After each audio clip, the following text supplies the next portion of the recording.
கண்ணியத்துக்குரியவர்களே, இன்று உலகம் முழுக்க கவலையாலும் பிரச்சனையாலும் சோதனைகளாலும் மன விரக்திகளாலும் வாழ்க்கையின் விரக்திகளாலும் மரணத்தை எண்ணி வாழக்கூடிய வாழ்வைத்தான் பலர் வாழக்கூடிய சூழ்நிலையை நாம் பார்க்கிறோம். குறிப்பாக வாலிப சமூகத்துடைய ஆண்களும் பெண்களும் பெரும்பான்மையாக இந்த நிலையில் இருக்கக்கூடிய காட்சியைத்தான் நம்மால் பார்க்க முடிகிறது. அல்லாஹுடைய தூதர் ஸல்லல்லாஹு அலைஹி வஸல்லம் இந்த காலம் மறுமை நெருங்கும் போது வரும் என்று சொன்னார்கள். மனிதர்களுடைய இறுதி காலம் நெருங்கும் போது மன்னரைகளை பார்த்து மனிதர்கள் சொல்லுவார்கள், நீங்கள் இருக்கக்கூடிய இடத்தில் நாங்கள் இருக்க வேண்டுமே என்று. மரணித்தவனை பார்த்து உயிர் உள்ளவன் மரணிக்க வேண்டும் என்று ஆசைப்படுவான் என்று அல்லாஹுடைய தூதர் ஸல்லல்லாஹு அலைஹி வஸல்லம் அவர்கள் சொன்னார்கள்.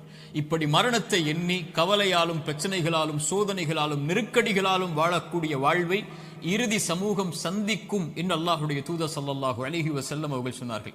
இன்று இதற்காக மருத்துவமனைகள் உருவாகிவிட்டது, இதற்காக மருத்துவர்கள் உருவாகிவிட்டார்கள். இதுவே மிகப்பெரிய ஒரு அம்சமாக சமூகத்தில் மாறிக்கொண்டிருக்கிறது.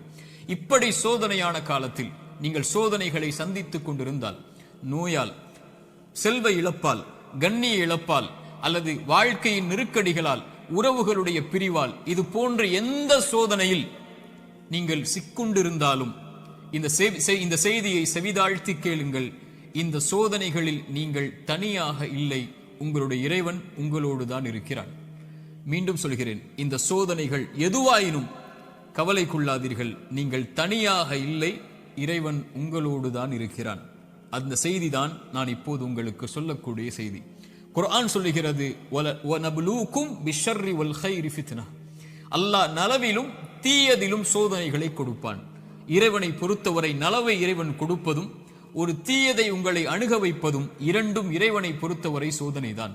உலகத்தை படைத்து மனிதர்களை இந்த உலகத்திலே அனுப்பும் போதே இறைவன் கூறிவிடுகிறான், வலநப்லுவன்னகும், நிச்சயமாக திட்டமாக